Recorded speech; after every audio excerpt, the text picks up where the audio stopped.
that drive to succeed, that kind of ambition, and was also part of like, I am not enough. Yeah. You know, I did this intensive retreat, this intensive therapy retreat at this place called PCS in Scottsdale. It was really great. And they were like, we want you to say daily affirmations. And they gave me a list of daily affirmations. And the top one on the list was, I am enough. That was the first one. And you could choose one. Sure. And I just picked it up and I was like, oh boy, no, I'm not saying that. And the therapist was like, oh, which one?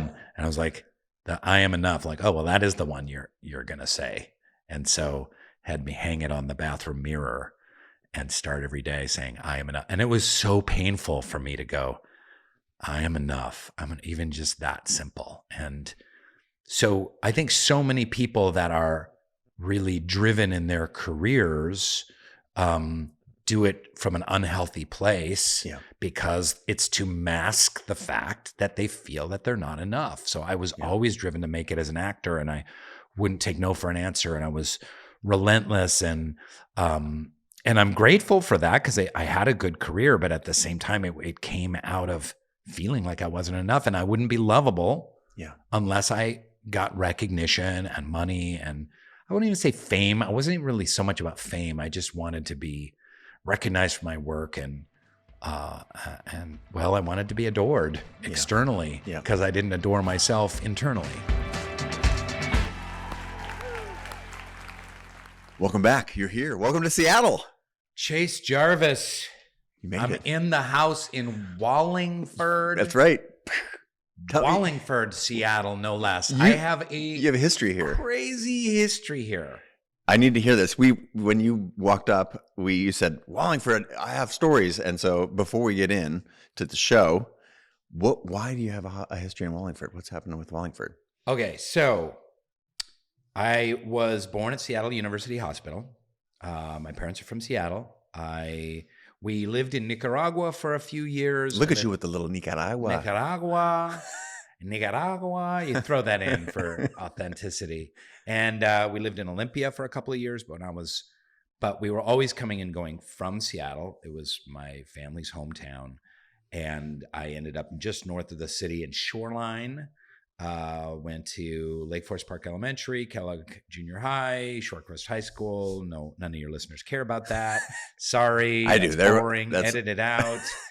But first of all, what's the Wallingford connection? Okay, so we are on Wallingford Avenue for those who do not know where our studio is. The center of Wallingford, which is just a upper middle class residential neighborhood. It was always a little nicer than Ballard, but it was still working class. For sure. It was working class. Yes.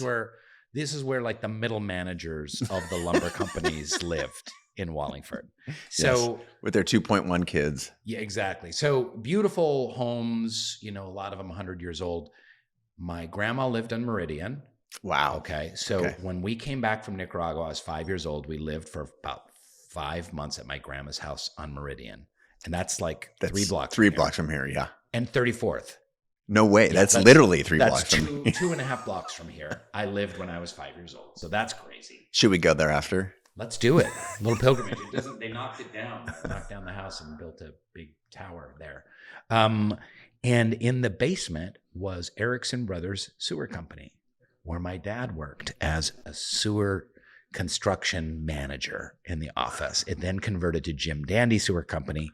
For those Seattleites who want to keep up with the history of sewer companies in Seattle. So my dad, a lot of times in the summers when I was really bored and, because I remember the 70s and the early 80s when boredom was a thing. Yeah. There wasn't like dopamine constantly. Constant dopamine hits off of games and distractions on your phone.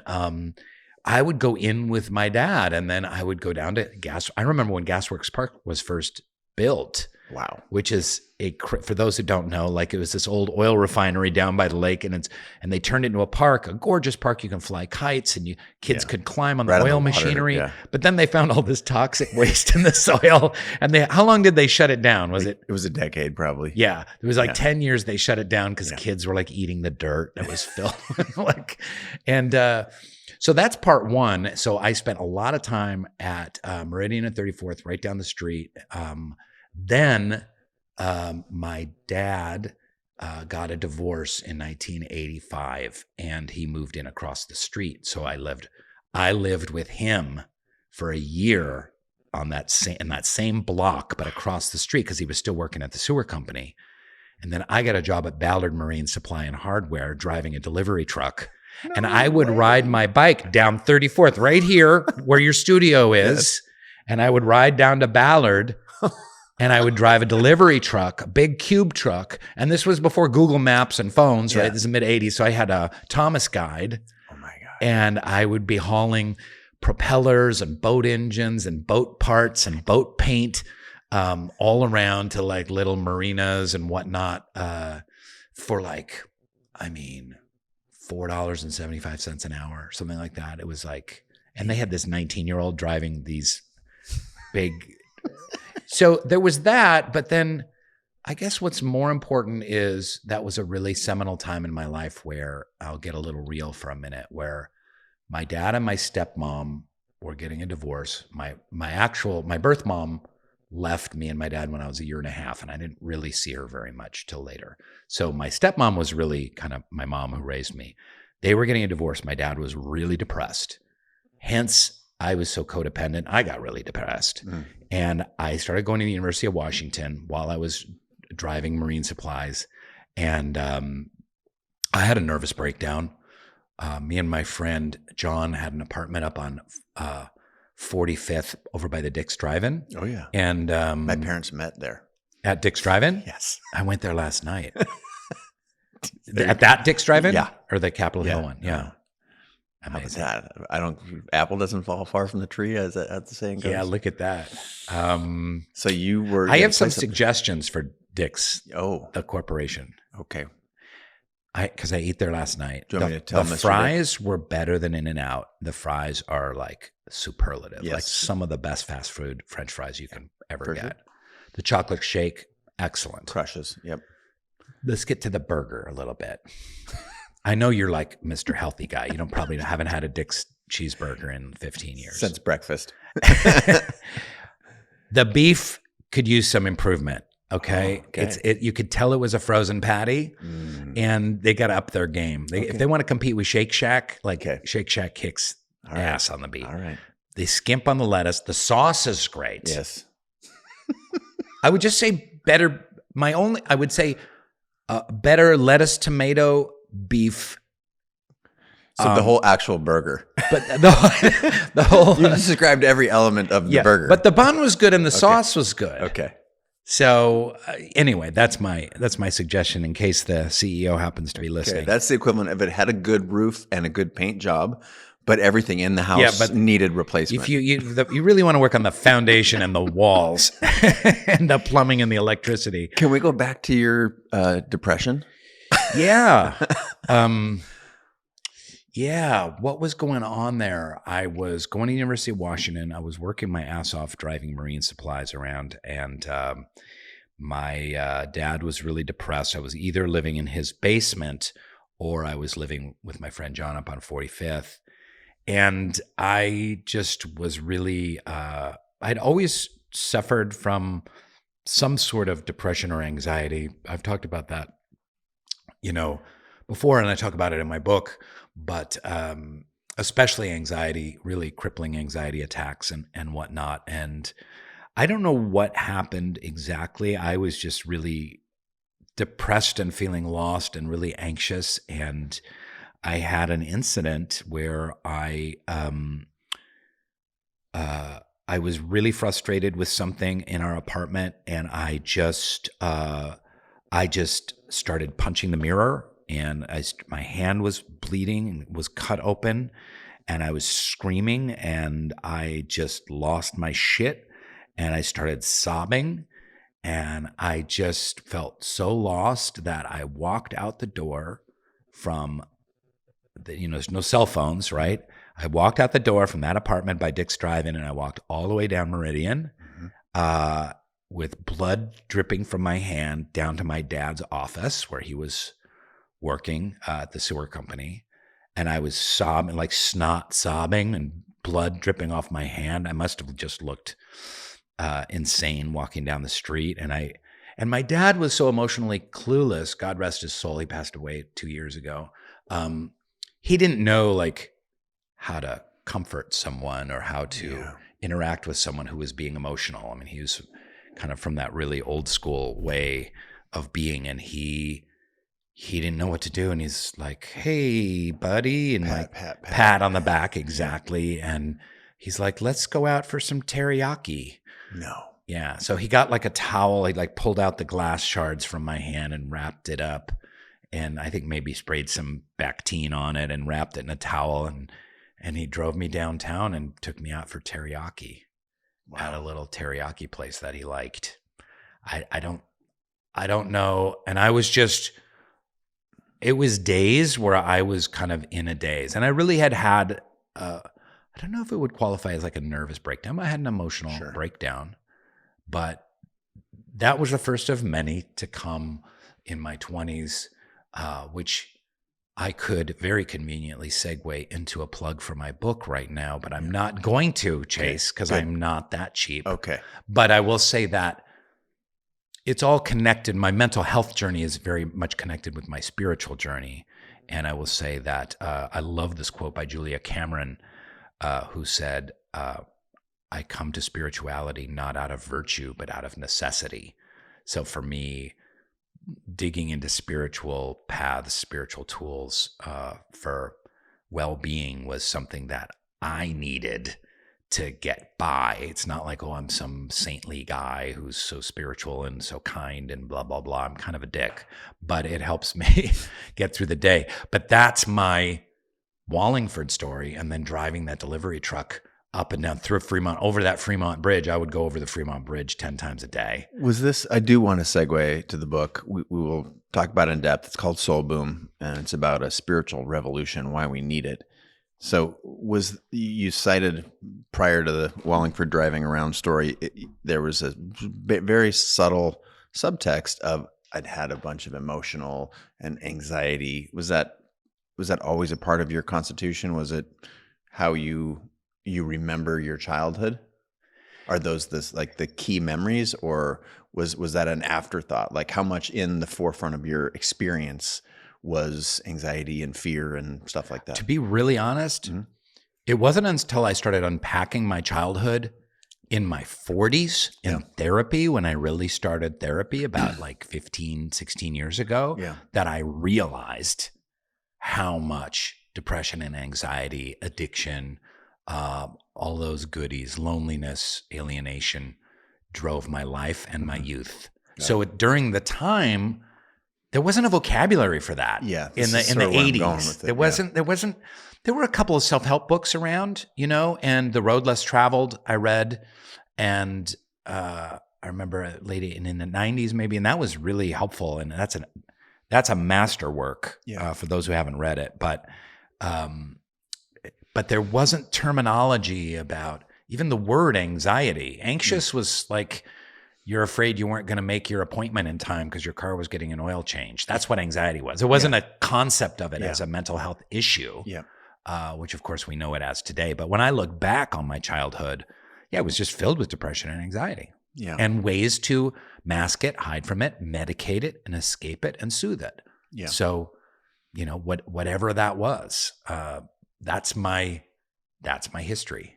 Do you feel like the history and the adaptations, we know now through the rise of anxiety and the social awareness of mental health, that coping mechanism, that those are actually coping mechanisms, right? That when you mask something, you press it down, or you turn to alcohol or drugs or any number of vices, that those are really mechanisms for managing. And sometimes they work.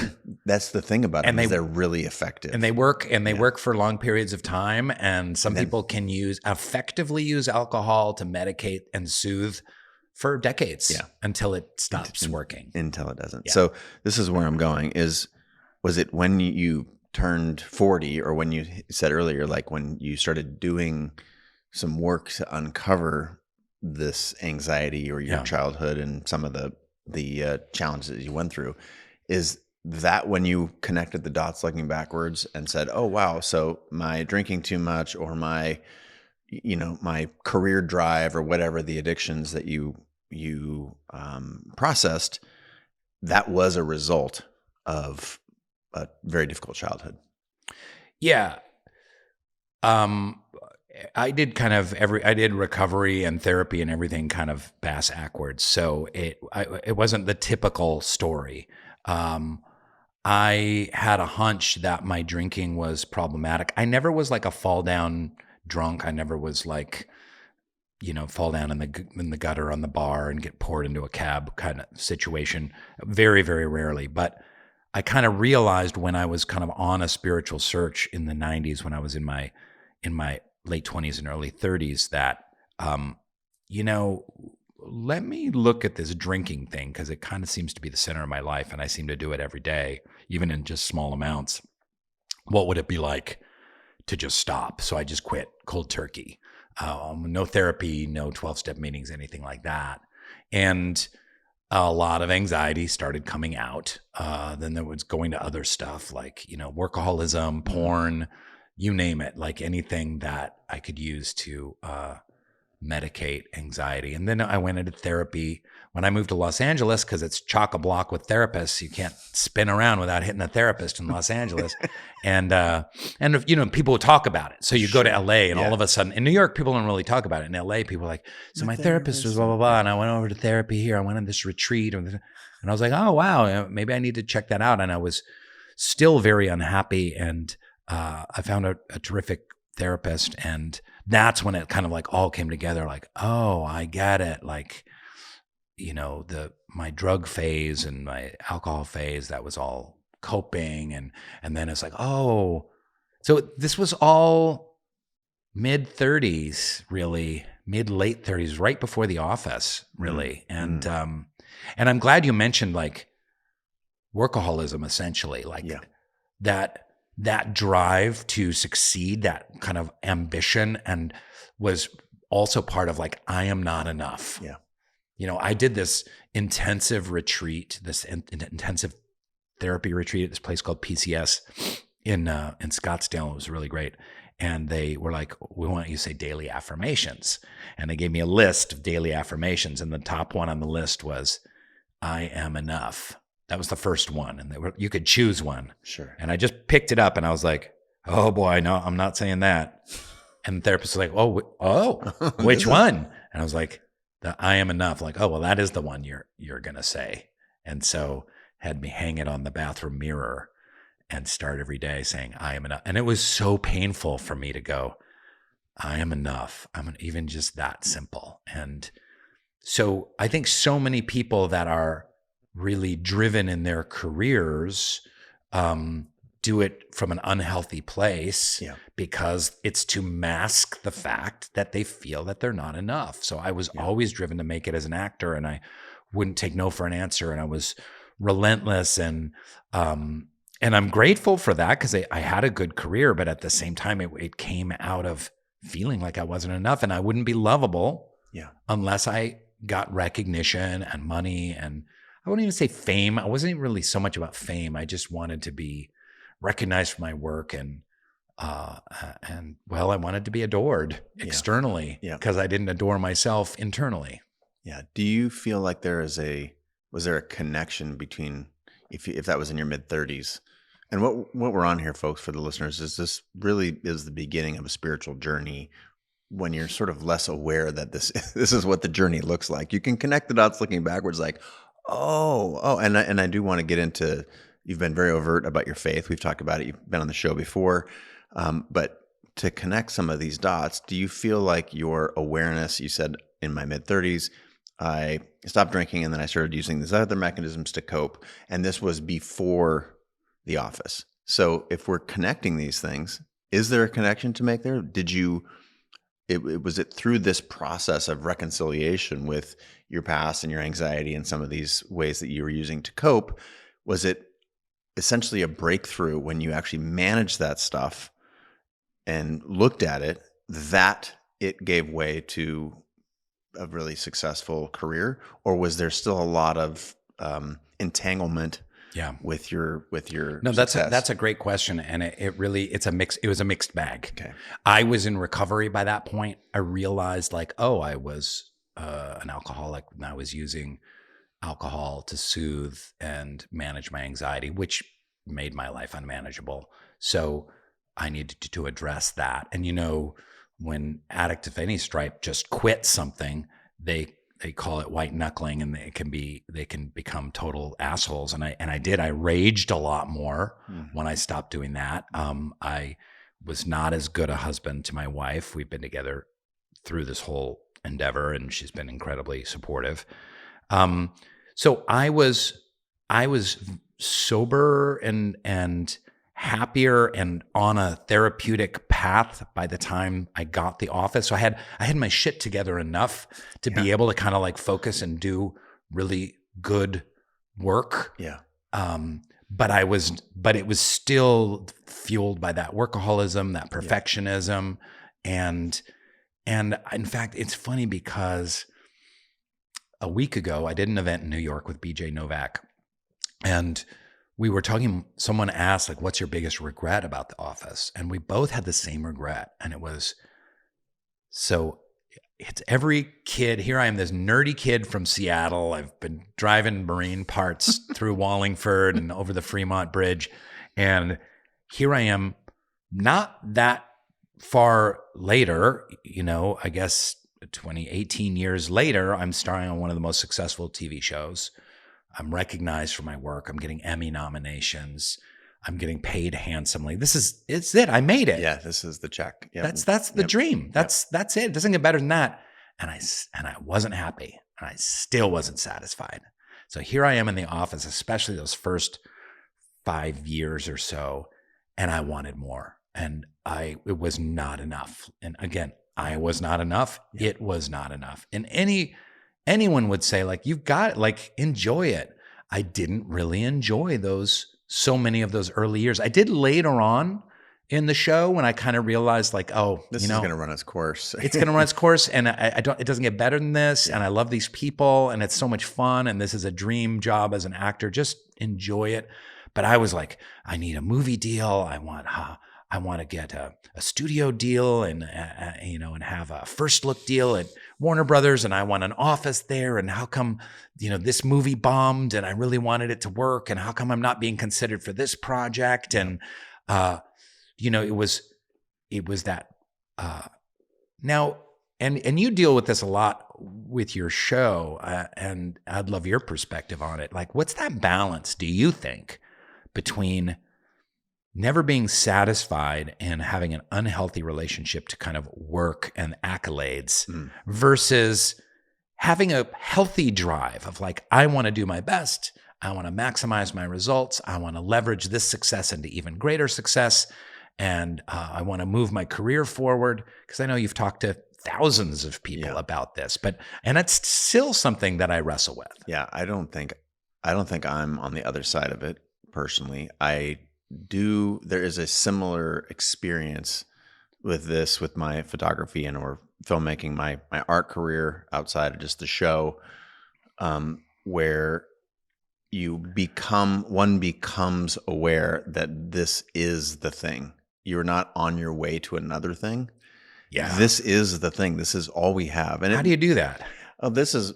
Is it a Buddhist Eckhart Tolle thing? Being in the moment, enjoying the moment? It is a presence thing, and it came to me through meditation, just the ability to be present.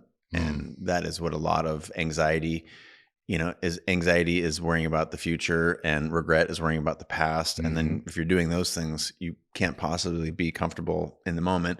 My wife, akin to yours, who you gave a lovely shout out to, my wife, Kate, she's always been like 5 steps ahead of me spiritually. So same with mine. I'm getting all her downstream benefits of meditation and mindfulness and awareness practice. But it wasn't, you chalk up a few wins, what would be career wins, or, sell a company, or, win an award or get nominated, an Emmy nomination. And then you realize that, well, that lasted a good 4 days. Yeah. Wow. Okay. What next? How do I? Totally. The parties are over. Everyone's moved on. You went to the Emmy celebration. You didn't win. And now what do? That's it. I got to go start all over. I got to try and do another one of those things. Yeah. And after 2 or 3 of those, then I started to love the process. Yeah. And it was when I turned to the process that I found a little bit of, okay, can I be joyful doing what we're doing here? Like, I actually enjoyed working with my crew to set up the lights in advance of our show today. That was part of the process. Yeah. I can't say that I have arrived, though, because there's not a day that goes by where I don't catch myself not being present. So one of the reasons that I'm fascinated with spirituality and your journey and your ability to talk about it very publicly as let's just say, celebrity, and make fucking sense and be a smart, articulate person about the subject is, I'm curious, how connected are these things? Was spirituality always a subtext for you, or was spirituality something that you arrived at through recognition of, wait a minute, the world around me is either not what it seems, or there's got to be something more? Like, how did you actually start to recognize that this is foundational for me? This is a guide. You use a lot more eloquent words in the book. Again, well, I'm a lot smarter than you. Yeah, I'm used to that. Soul Boom. Why we need a spiritual. Pretty pictures. Thank you. It doesn't take very many brain cells to do that. I just got a good right finger, right? No. What is the foundation for this? How did you arrive at it? And it's clearly paid off in spades, because you're sitting here talking so articulately about this stuff. Well, I don't know that it's paid off in spades, but that is a great question. And I'm professional, Rainn. You have done a few of these episodes before, apparently. I will say that it's really pretty simple. I grew up a member of the Baha'i faith here in Seattle. My dad and family were here, kind of hippie-ish Baha'is in Seattle. There were a lot of them here. It's not really fair to describe it as a hippie religion. It is an Eastern religion. A lot of people in the late 60s and early 70s were searching for spiritual paths. The Beatles went and met with the Maharishi, and Cat Stevens became a Muslim, and people were meditating and searching and questing, and that included my parents, and they became members of the Baha'i faith. So I grew up, Chase, with a foundation of spiritual practice in my household. We would say prayers together. We would meditate together. It wasn't exactly like present day meditation, but we would sit in stillness. We would pray. We would just kind of commune. There wasn't any kind of systematization to it. We'd have people over. We would sing songs. We would read from the holy texts of the world's religions, because that's one of the key elements of the Baha'i faith, is that they accept the divinity of Lord Krishna and the Bhagavad Gita, of the Buddha, and of Jesus and the Bible and Muhammad and the Quran. So Baha'is, besides having our own spiritual beliefs and leadership and history, turned to other faith traditions. So it was an odd thing, and I talk about it in the book a little bit. My parents had a fractured, loveless marriage and a deep, rich spiritual practice that emphasized love and connection. So that'll fuck you up. I'm sorry to laugh. No, it's true. It's just and so a lot of people who grew up in religious faith have had this kind of experience. There's oftentimes a kind of a disconnect or a hypocrisy. And that's one of the reasons Americans have turned away from organized religion in droves, for very good reason. There is a tremendous amount of hypocrisy. James says, who's Jesus's brother, he says, faith without works is dead. So that separation, Baha'u'llah, the founder of the Baha'i faith, says, let deeds, not words, be your adorning. So what you do rather than what you say. It's an adage as old as the hill. It's a faith-based wisdom and a common folk wisdom. Don't say one thing and do another. Practice what you preach. It's really simple. We hate people that don't practice what they preach. But my parents, God bless their souls, they found themselves in this really bad marriage. Divorce became an option, but they really didn't want to get a divorce, and they were raising me. And they didn't love each other. They fought a lot. They were very disconnected, and yet they loved the Baha'i faith. They loved the founder of the Baha'i faith, Baha'u'llah. They wanted to serve humanity, pray, sing together. So I grew up in that household, and so I had in my guts, I had all these mixed feelings. Like, I love that faith stuff too. I love the meditation and the prayers and diverse people, Black folks, white folks, Hispanic folks, Native American folks. We had a lot of Native American Baha'i believers up here in the Northwest in the 70s, getting together, cleaning up a park together, singing together, cooking together, and reading the Word of God together. It was beautiful. And yet my family was so unhappy, and my mom would have a fight and smash plates in the sink and go slam the door. And my dad would pretend like nothing was wrong. And here I am, 9 years old. I'm like, what the fuck is going on? And so the reason I give that whole story is when I jettisoned all of that rich stuff and went to New York to become an actor, I didn't want anything. I saw the hypocrisy of my parents. I was like, screw that. I don't want anything to do with the Baha'i faith, God, spirituality, religion, the soul, faith, belief, morals, especially morals. I didn't want any morals to apply to me. And I just got rid of all of that. So then when I started getting really unhappy and having these kind of anxiety breakdowns and dark, despairing nights of the soul, I thought, well, you jettisoned all that stuff. Maybe you lost something in the doing. Can I say in the book, I threw out the spiritual baby with the religious bathwater. So I threw out the religious bathwater, and I might have lost the spiritual baby. So how do I find that connection, purpose, meaning, light, transcendence that some kind of faith interaction gives you? And that's what led me on a kind of a slow, steady journey to explore spirituality in a much deeper way. And I read a lot of books and a lot of holy works, and I was searching. I was actively searching. Again, that come back to that quote, like I came to spirituality not out of virtue, but out of necessity, because I wanted handholds. Yeah. Do you feel that the desire for handholds is that a human character? Is it a human trait, an attribute? Is it a need? Do we need handholds to live the human experience? Well, that's a great question, because I'm sure there's a lot of people listening who are like, well, that's great, Rainn, but some of them might have called me Wayne. Some of them might have said, that's great, Wayne. And then they went, oh, wait a second, his name's Rainn, not Wayne. So some of your listeners might have done that, but most of them were kind of, but many of them might have kind of said, well, that's great for you, Rainn, and I'm glad that worked, but you had a weakness and you needed faith, spiritual handholds to prop you up. You needed a God and a higher power because you were weak and you didn't have the fortitude to just do it on your own, right? So there is a big belief around that. As people over the last 3 or 4 decades have been leaving organized religion and faith, they have also seen God and faith as a weakness. Like, oh, and I did. Sure. I did when I was in my 20s. Like, oh, old ladies need to believe in something higher, a sky daddy they can pray to and be like, please God, help me out. Give me some spaghetti or whatever. Like, help my cousin Jackie to get a job at the nail salon. Like, you need Big Daddy to protect you because you're not doing it yourself. So there's this kind of tension, right?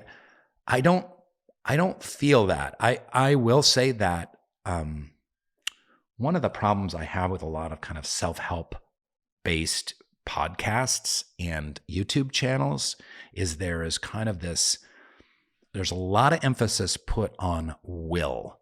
And like, you got to will it to happen. You got to make it happen. Like, do your list, wake up at 5 a.m. like Joe Rogan and Mark Wahlberg, and bench 300. And then, Tony Robbins, do your deep breathing and your cold plunge. And then you're like the early bird gets the worm, then get out and Now listen, there's nothing wrong. In fact, there's a lot right about getting up early, doing cold plunges, making to-do lists, and motivating yourself. But I feel like that turns a lot of people off because they fail a couple times and then they're like, ugh, I can't do it, you know? And I'm here to say it's okay, because will can only get you so far. And there's something that one can access and harness that's deeper than will. And that is purpose, vision, belonging, meaning that is bigger than yourself. You know, the whole idea of the 12 steps is that you ask for a God of your understanding because it's more powerful than you. And when you're in addiction, you're the most powerful thing in the universe. And then when you surrender it, something else is more powerful than you, whether it's nature or God or whether it's the collective group. So I think that self-will can only get you so far and motivate you so much. And there's these handholds that you're talking about can be incredibly helpful to everyone. The idea of surrender, the idea of asking for help gives one a humility. And out of humility, there's a great deal of strength too. Because self-will can lead to arrogance and entitlement. And then you get knocked down and you don't know what to do. If you have a vision, a mission, your vision, your mission, I don't know you that well, but in our interactions of the years, you support charitable works. You are very active in the city of Seattle. You try and have elevated conversations with people to help inspire them. You take beautiful photographs. You have your team of people. You connect people. Like it's really beautiful. But you have besides your will of like what I'm going to do in my to-do list today, you have a vision and a mission of like, I want to bring people together. I want to tell great stories. I want to put light into the world. I want to take beautiful images. Am I getting it right? I'm just going to hire you. Right? I should be your spokesperson. Yes, exactly. But I'm not trying to blow smoke up your ass, but I do think it's important to understand that you have, I don't think it comes from a faith necessarily, but you let that vision guide you, not Chase Jarvis's will, inner strength, ego, kind of like willpower to do that you're in service to something greater. So in some ways you can just let go and you can relax and be like, all right, I'm on the Chase Jarvis mission. I'm going to bring light, images, conversation, connectivity. Let's go. What's on the docket for today? Let me do that. And you're in service. And that's what I think. And that's when it comes down to, I believe that humans have a innate capacity and a need to be in service to something larger than just themselves and their own egos, because your own ego willpower can only get you so far. That spoken somewhere in there is a beautiful cold open for the show. We're going to excavate that. One of the things that I was intrigued with in your book, death is a piece of this universe. Mm-hmm. And I'm hoping you can help us understand a little bit, because, for sure of the people who are listening right now, someone is facing it. Someone has just lost someone they love, and in the face of spirituality, death can be very, very confusing to a lot of us. Yeah. And you cited earlier in our conversation, your dad passed away a couple of years ago. I'm wondering, you have a chapter in the book, chapter 3, Death and How to Live It. Mm-hmm. What role does that play, and how ought we help our listeners think about it? So part of what I'm trying to do in Soul Boom, Why We Need a Spiritual Revolution, is to just evoke deep, meaningful conversations on spiritual themes, because I find today's young people especially are not curious enough about the big, big, big questions. Is there a God? What happens when we die? If we are a soul, if we are a spirit having a human experience for 80 or 90 years, what does that mean? How does that work? How can I make myself more connected to nature through access to my soul, etc.? The list goes on and on.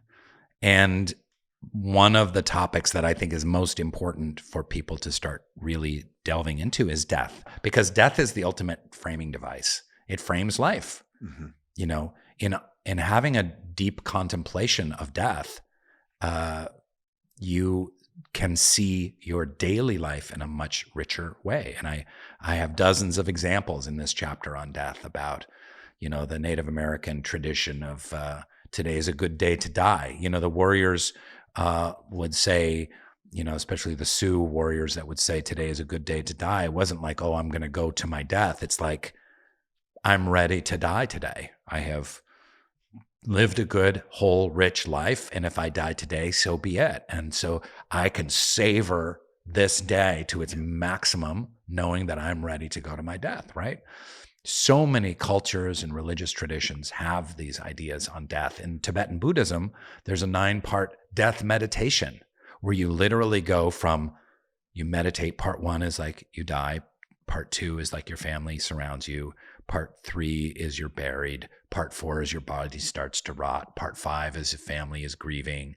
Part 6 is the worms eat you. Part 7 is your soul goes. Like you really go through these stages of like in a deep mindfulness meditation of what happens when I die, what's going to happen. So what does that do? Does it make you bummed out and depressed and like, oh, that's a big bummer. I don't want to talk about that, like so many Americans do? No, it goes, wow, that's real and that's going to happen. So here I am alive. Let me deeply appreciate this, because someday I will be rotting and worms will be eating me and my family will be grieving. And that's just a fact.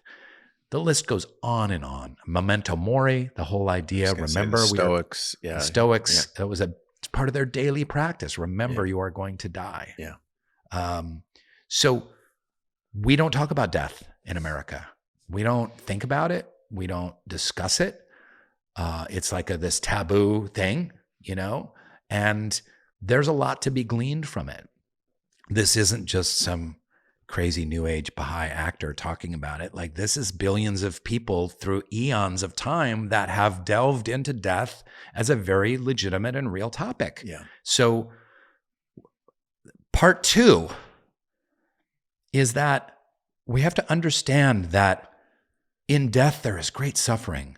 And when I lost my dad, I was devastated. I was rocked for a year or two. I would just burst into tears at the drop of a hat. I would just like start sobbing in the grief and the loss of him. And it was horrible. It was heart-wrenching. I still miss him to this day. Death is hard. My death would be really hard on my wife and son. His death was really hard on all of us. When I know someone, my good friend Javier just died a week and a half ago, just heart attack and dropped dead at age 60. He's going to be missed. He's amazing. It's heartbreaking. It's wrenching. We're going to the service this next week. And, but as the Buddha says, life is suffering. The Buddha says, I teach one thing and one thing only, suffering and the end of suffering. It's the bedrock of the Four Noble Truths. To understand that life is suffering and that death is part of that suffering, to live in peace with that allows you to be more resilient. So what's the number one thing in the mental health epidemic among young people that psychiatrists and psychologists, social scientists point to with young people is resilience. Young people are really struggling with resilience. When bad things happen to them, they're not knowing how to respond. Yeah. And I think, and I could go on and on. I know I'm on a little bit of a rant right now, but I'm going to keep going, so shut up. So the increased resilience allows you greater well-being and mental health. So death, suffering, resilience, well-being. This is really some basic psychology stuff. Yeah. Carl Jung talked about it, 120 years ago.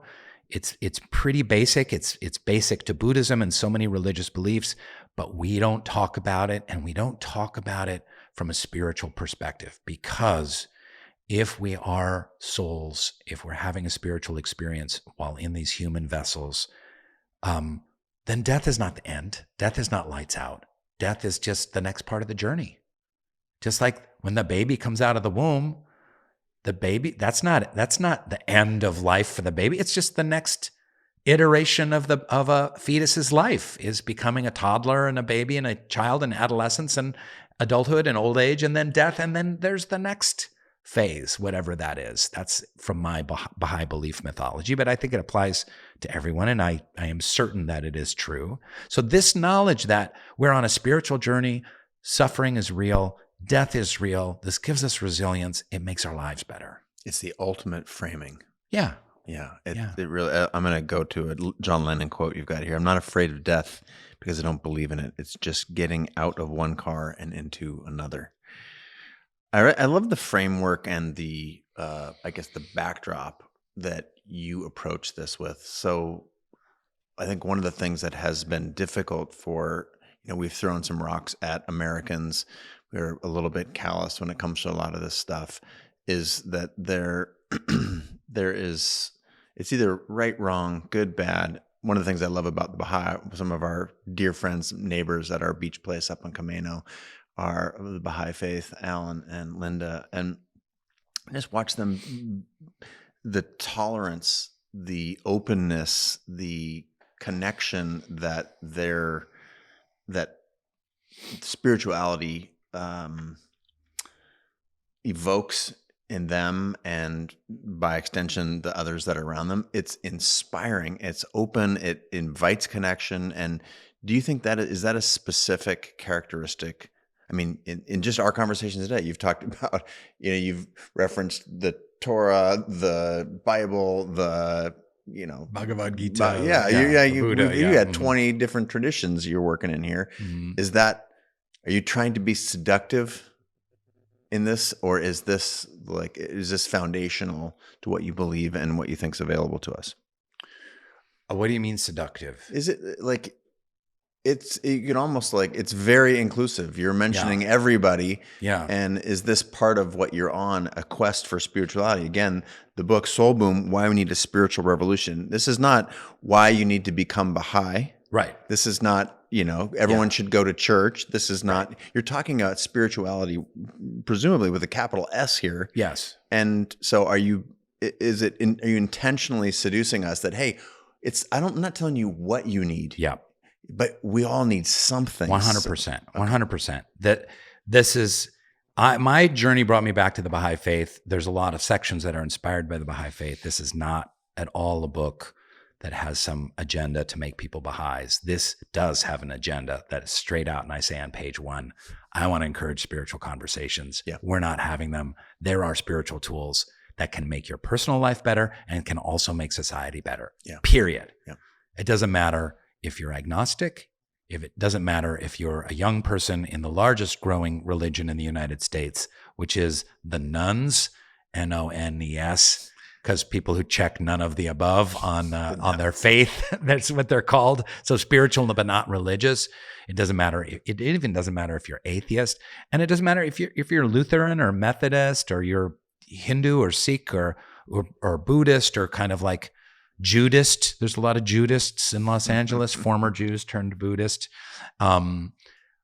Whatever you are, these tools and these questions and these conversations can help you. So for me as a Baha'i, and for Alan and Linda or whatever their names are. Exactly right. Wow, I got it. Shout out. This is part of the Baha'i fabric, is to find the truth for yourself and to draw on the deep, rich religious faith wisdom of many faiths to give us strength and to unify people and bring them together. But yeah, I really wanted this to be something for everyone. If they're spiritual but not religious, if they're just a little bit curious.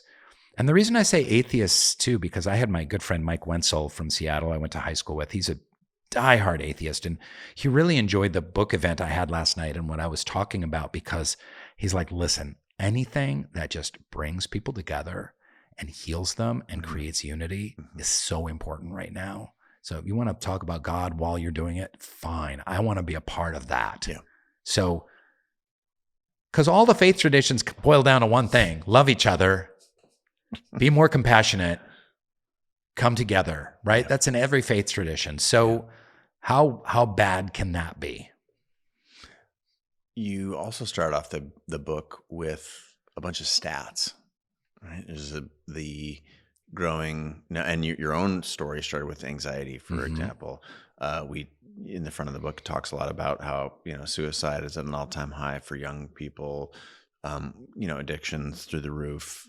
There's just a litany, a list of things. Do you feel that these things, that we are in a time like either a dearth of spirituality or an excess of pain, or is just information moving more quickly and we're more aware of it? I don't know the source, man.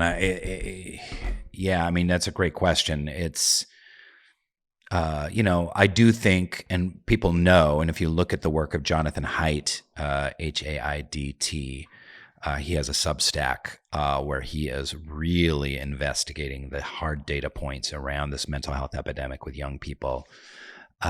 Obviously, social media plays a part. So it really kind of quadrupled in these terrible statistics around 15 years ago, kind of with the advent of Instagram, especially among adolescent girls. So there's something inherently unhealthy about social media. I took social media off my phone about 10 years ago.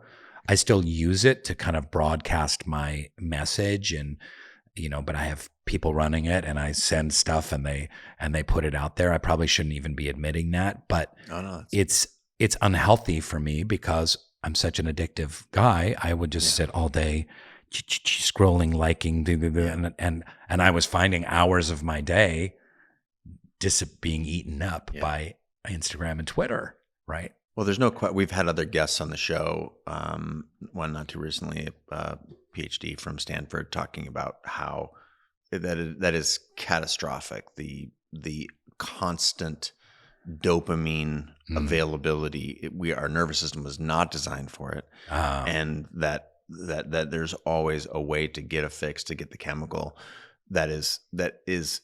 I think she used the word catastrophic. Like, so it's real, and social media. It's not your surmising is factually based. Sure. So let's return back to the question though. Does that mean we need this now more than ever? Yeah. Okay. And that's the other reason I wrote the book, is the stakes are really high. Yeah. And what we haven't talked about too much, because it's really kind of in the back half of the book, is about the spiritual revolution. Mm-hmm. So spirituality is often talked about as, what makes my life better?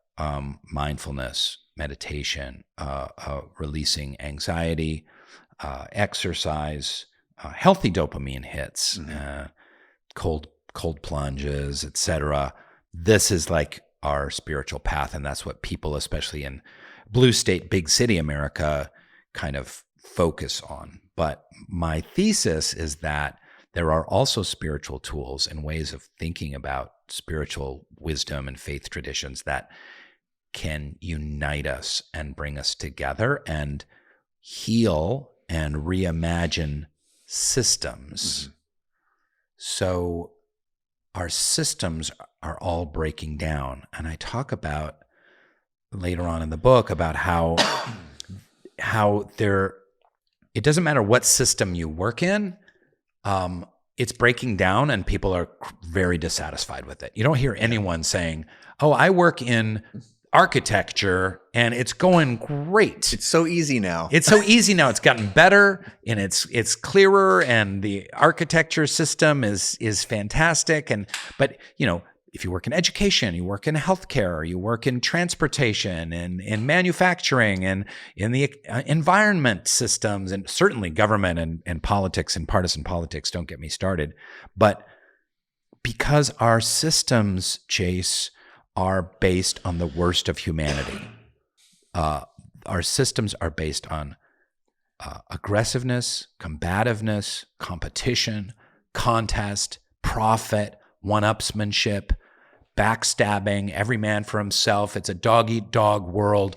All of these kind of concepts that are baked into our Western capitalist consumerist model of doing things, brings out the very worst in humanity. Now, I'm not suggesting, because I imagine some listeners are like, capitalism's great. What are we going to have? Socialism? That's not the conversation, not capitalism versus socialism. It's healthy capitalism.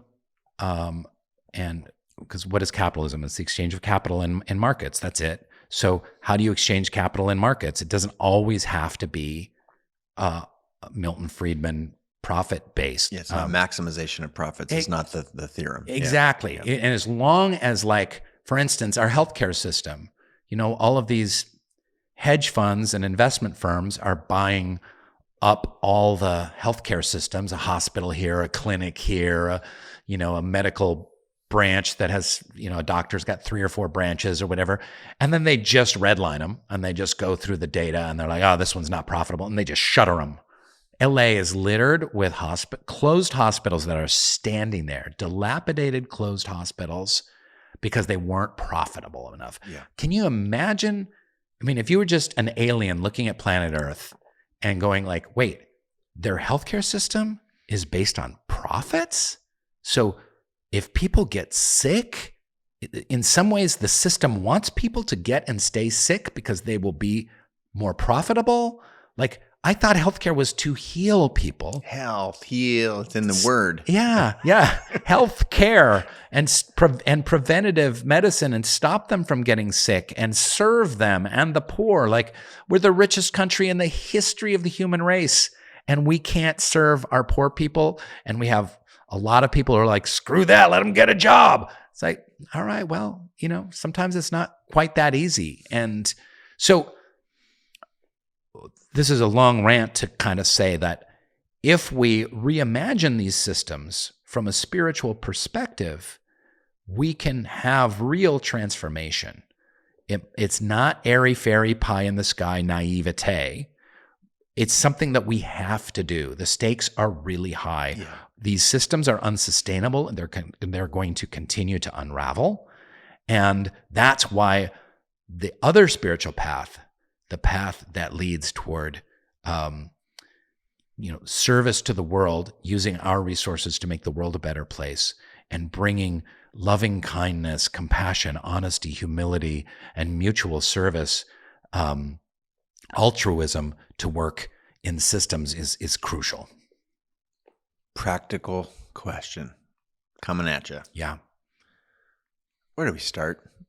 Like right now, someone's listening. They're walking down a walking path, or they're at their desk and they're like, cool, I'm buying it. I feel a lot of these same pangs, the pang of anxiety, the frustration. My job is getting harder. I'm getting paid the same for more work. They're like, burnout. No one is saying Rainn's full of shit. Everyone's saying, okay, I'm listening. But the narrative in our culture is largely, so that means you go to church on Sunday. And then everything's better. Yeah, no. So, like, give us what's a framework for thinking about adoption, curiosity, how does one get interested without, going off the deep end, like the neighbor at the end of the street who they do a bunch of weird shit down there. They're Are you talking about Alan and Linda? No, they're next door. I'm just farther down the street. This is like, but how do people who are curious, where to start? Because I think that is the biggest barrier. I don't think that people walk around not wanting to be connected, have a higher vision, have a rich experience of life, which I think a lot of spiritual traditions evoke or conjure or whatever the right word is. But I think we don't know how to get started without, knocking on the big door with the building with the steeple, which sounds intimidating and difficult and weird. So give me some steps, or give the people who are listening and watching right now, how do you get started without going off the deep end? Well, that's a great question. I don't know if I have a specific answer. This book is to provoke a conversation, and it doesn't necessarily deliver in like, okay, here's our 27 step-by-step process to transform the culture. But I'll get into it. Okay, I'll get into it. I'll lob you a softball after you struggle. No. This is a great and important question, and I've been asked it before. And I will say that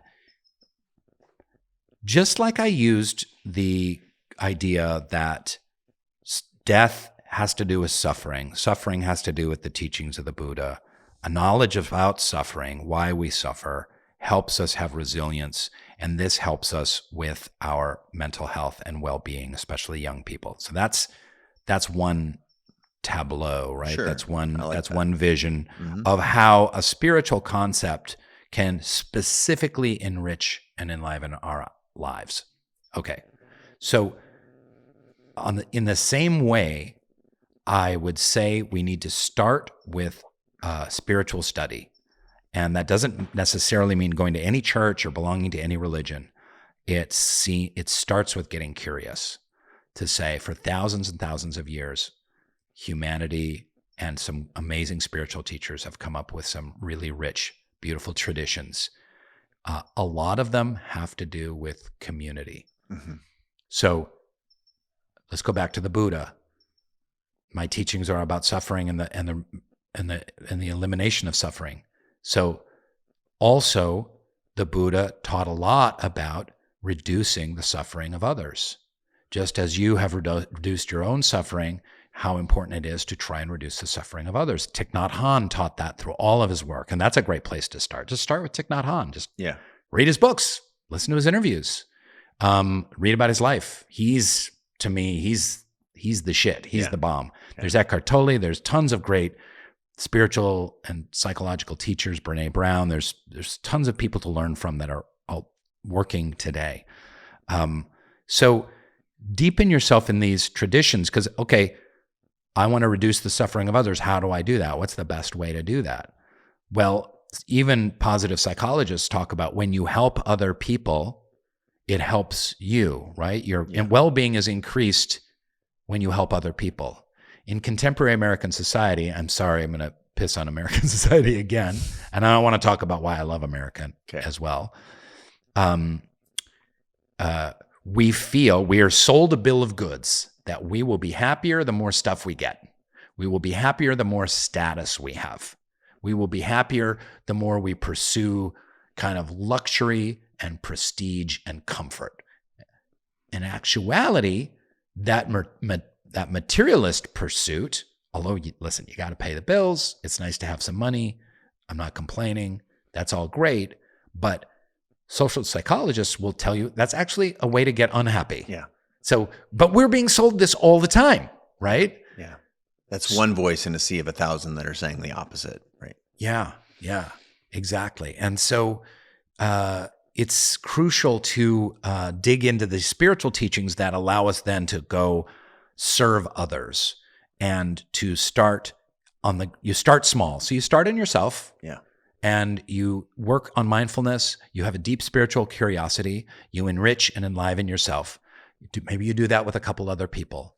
Maybe you go on your Nextdoor app or your Facebook group or your cul-de-sac or whatever, or a church group or your business group. You start a meditation circle. You start a park cleanup. You realize where a problem is in your community and you start to work on it. So it starts really small and it starts at the grassroots. And I talk about that. I love the grassroots section of that. Love it. And super important to, and I have a section, it's Grassroots Baby, about bringing people together in small groups and communities and transforming and seeing where that goes. Once you start living a life of service to others, you get so fed by it and turned on and enriched by it, you want more and more and more.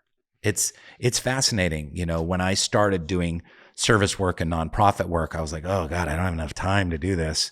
I'll go to one meeting a month. Okay, whatever.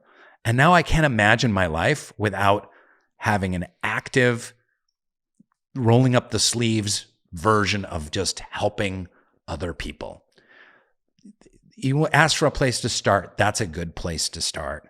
There's a lot more to be said on, the nitty gritty meat and potatoes of social transformation. Well, I'm here on page 234. I had the grassroots thing is one of the reasons that was my sort of that question was the entree into like, where do you go? And the advice to start small, I think, is beautiful. Like, what does it look like? That is, go back to some of the questions or sorry, the quotes that you opened with early in the show.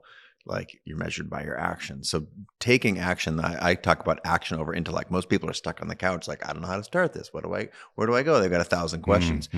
How does it feel when you help someone else? It feels pretty good.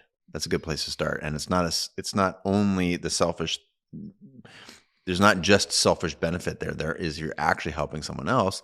There's the other in that part of the equation. I do want to give you an opportunity to say you've pissed on American culture a bit here, and then you said I do want to say why I love America. You asked for that little space, so I'm going to create that for you. What do you mean by that?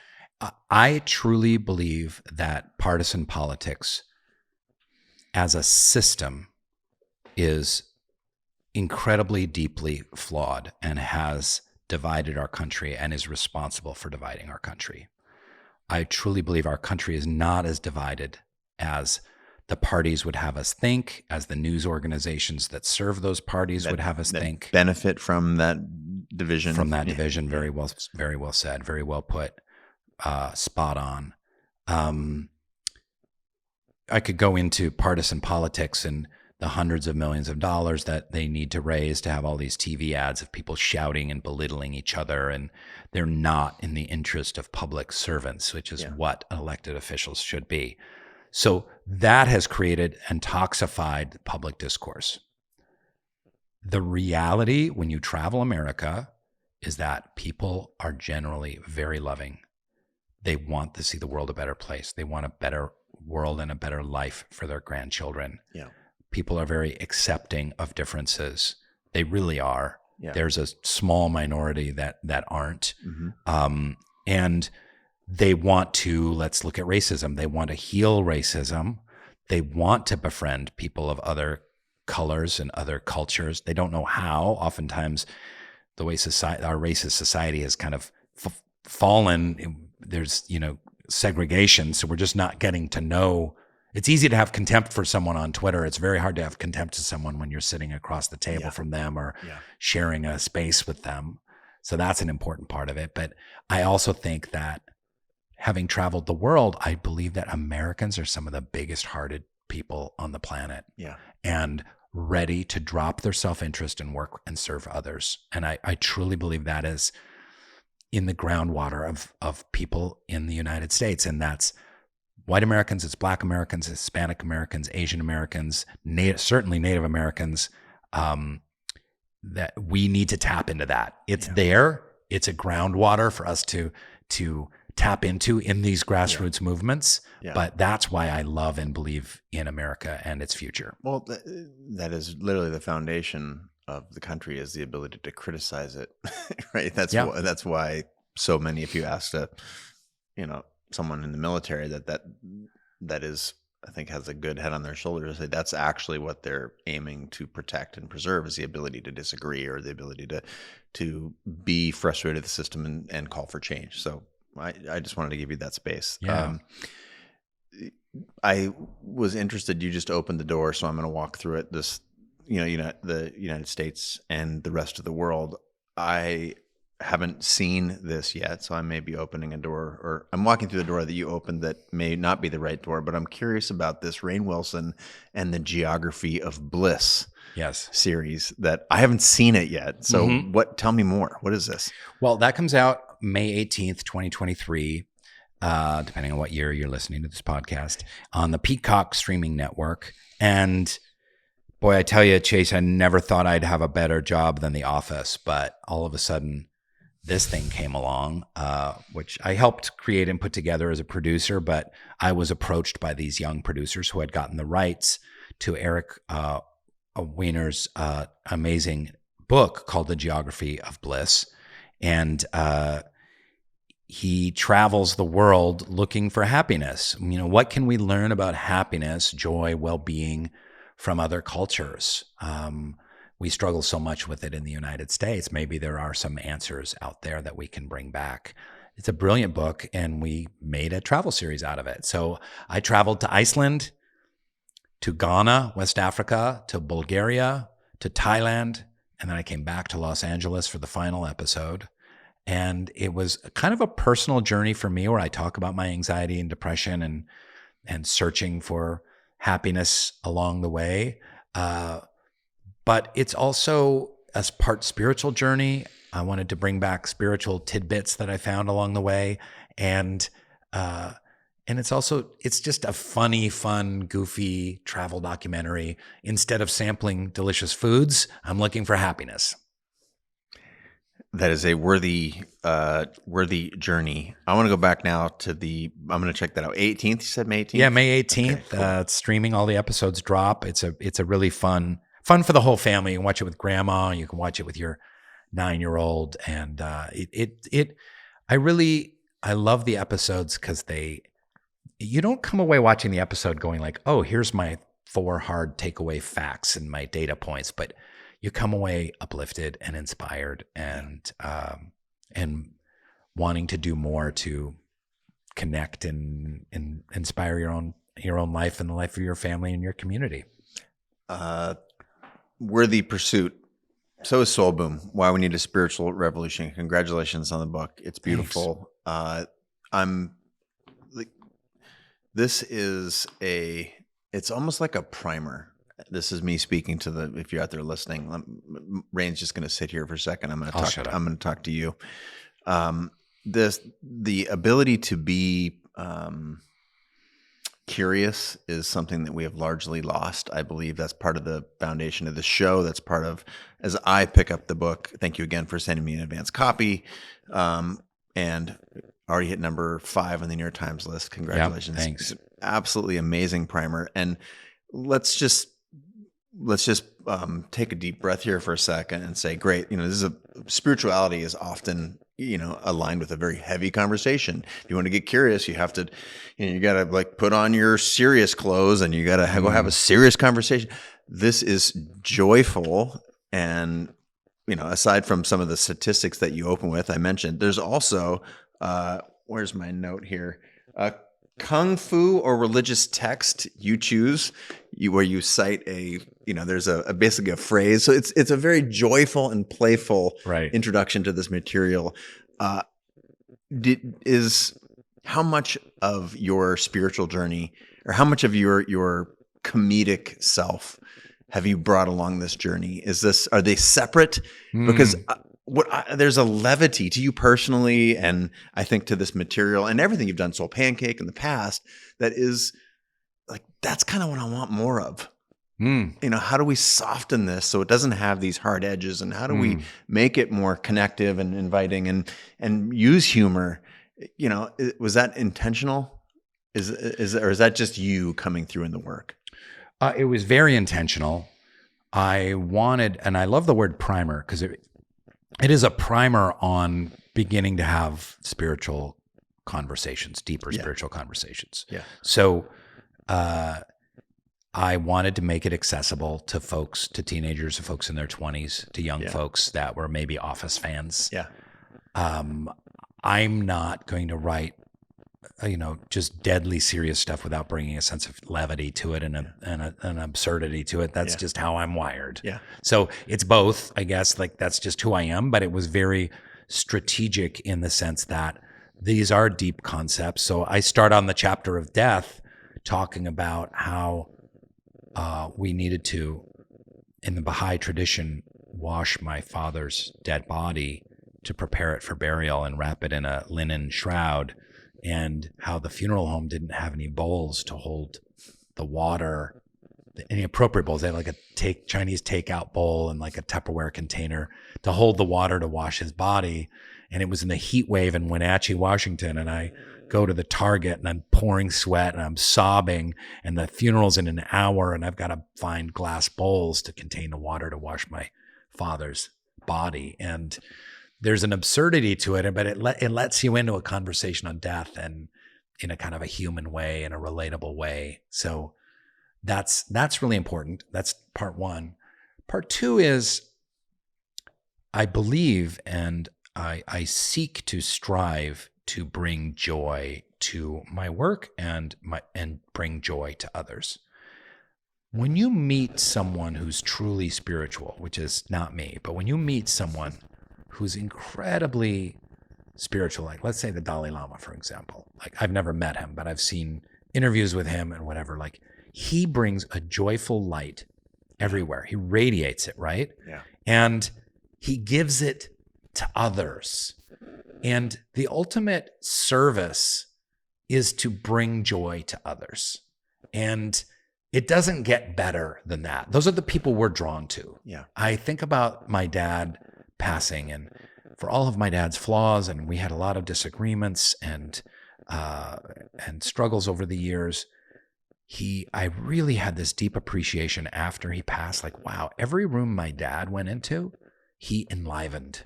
He brought light to it. Yeah. He would ask questions, and he would come into your studio and he'd say, hey, this is great. Oh, you know how to do that? That's amazing that you know how to work that camera. Good for you. Chase, this is wonderful. And you're a photographer? Wow, great. Wow, this is a great place. You could do so much stuff in here. Cool. Like, hey, this is great. I'm happy to be. Like, he always brought positivity, and he made other people feel uplifted and inspired. So part of my work as an actor, listen, I didn't get into acting to like, as a service to humanity. You know, I wanted to do it. I liked doing it. I wanted to make a paycheck. Yeah. I wanted to have a healthy career. I wanted to buy a house. Like, I didn't go into the office like, I am going to be of service to humanity as playing Dwight Schrute. No, I wanted to kick ass in a really cool role. Yeah. But looking back on it, I realized like The Office brought a lot of joy to a lot of people and has helped with a lot of suffering. So many people tearfully come up and say, thank you. It got me through COVID. It got me through a divorce. It got me through my sister's cancer. And so you were kind of talking about that intersection of spirituality and comedy, or spirituality and entertainment, and they are linked. Yeah. What about the guy sitting next to you on the plane? Share that story real quick. Yeah, so that story made quite the rounds. But I was sitting on a plane from Boston to LA, 5.5 hours, and we sit down. And I have my little COVID mask on, so people don't really recognize me. First thing, he hits The Office. 5.5 hours, he's watching The Office straight through. You know, doing other things, working on some stuff, eating a sandwich, just chortling. It's obvious he's seen it like 27 times. And then finally, as we're landing, I ask him like, oh, hey, you like that show, huh? And he's like, yeah, I love it. And I was like, yeah, I heard it wasn't very good. And he's like, well, you know, and then I'm slowly taking my mask off. And he's like, well, the first season starts kind of slow. You got to give it a chance. You got to get to know the characters. And I was like, oh, the first season's slow, huh? It's not very good. And he's like, well, yeah, it's the weakest of the seasons. You know, it gets better later on. Oh, it gets better later on. The mask is fully off now. The mask is fully off, staring him down. And it takes him a while. And then he does a triple take, and his mind goes, explodes, and his face melts. He's like, oh my God, I can't believe it. But that little video, oh my God, it's been seen hundreds of millions of times all around. It was like front page news in Pakistan. You know, it was like, I told my wife it was a slow news cycle, but it was really funny. Well, my last question was the connection for you specifically between entertainment and spirituality, and you just answered it. So yeah, I definitely want to say that I appreciate you and your work deeply, personally, and you see the light that it brings to the world, and to approach this in such a heartfelt, earnest way. We do need some healing culturally. It's very, very clear. Yeah. I think the work is incredibly well timed, and you are an amazing vehicle for this work. So thank you. Is there anywhere, again, I'm going to say that this is a must read, Soul Boom, Why We Need a Spiritual Revolution. Is there anywhere you want to steer people beyond just getting the book and sharing it with with their family and with their community? Anywhere else you'd want to steer them? Yeah, no, I'm not sure where Soul Boom is going to go. You know, I have the soulboom.com, and I have Soul Boom on, social media. I started a company, as you know, we talked about it before, Soul Pancake, which was much more of a digital media company, creating inspiring and uplifting content, mostly on YouTube, but Facebook, and working with brands and whatnot. That's kind of, that chapter is done. We sold that company to Participant Media. They kind of folded it into what they're doing. I'm not sure what Soul Boom as a movement looks like. I'm not quite sure what to do with the platform, the trademark, etc. But I would love to see this help be part of a catalyst toward social change by using spiritual tools. I'm not sure what that looks like. I think Soul Boom study groups would be great, not to study it like, to learn from the master, but just there's so many questions in it to provoke discussion, as well as the Soul Pancake book from 10 years ago. So if it inspires people to just dig a little deeper into conversations, there's many texts that are referenced there in the back. There's a whole bunch of other books to read, like A New Earth by Eckhart Tolle is one of my favorite. That's a good starting point. Amazing book. That it's all to start a conversation, and I hope that this starts a conversation. So I would ask the listeners, the viewers, to do what they can to continue the conversation. Excellent. That other book that you referenced 10 years ago, is that real? 10 years? Soul Pancake? Chewing Life's Big Questions. Might have even been more than 10 years ago. Goodness gracious. I'm clicking on the link here. Oh my gosh. I think it was 10 years ago. Congratulations. It is an absolute treat to see you again and spend a little bit of time with you. Thank you for inspiring us. Chase of Wallingford. Chase, who hails from Wallingford. Chase of Wallingford. It sounds, I should have a shield. A crest. I should have a crest. Thanks so much for being on the show. Congratulations. Again, the book, New York Times bestseller, instant bestseller, highly, highly recommended. And good luck on your quest. Thank you. It is so timely. We need you and this work. So, you're very kind. Thanks. It's such a pleasure seeing you. And you keep up your great work too, man. Happy to do it. And for those out there in the world, if you have questions or comments, please feel free to direct them to the show. We're going to have all kinds of great value in the show notes on the blog post for this particular episode. Highly recommend the book. And it's from Wallingford. You hail from Wallingford. For Mr. Rainn Wilson and yours truly, we bid you, until next time, we bid you adieu.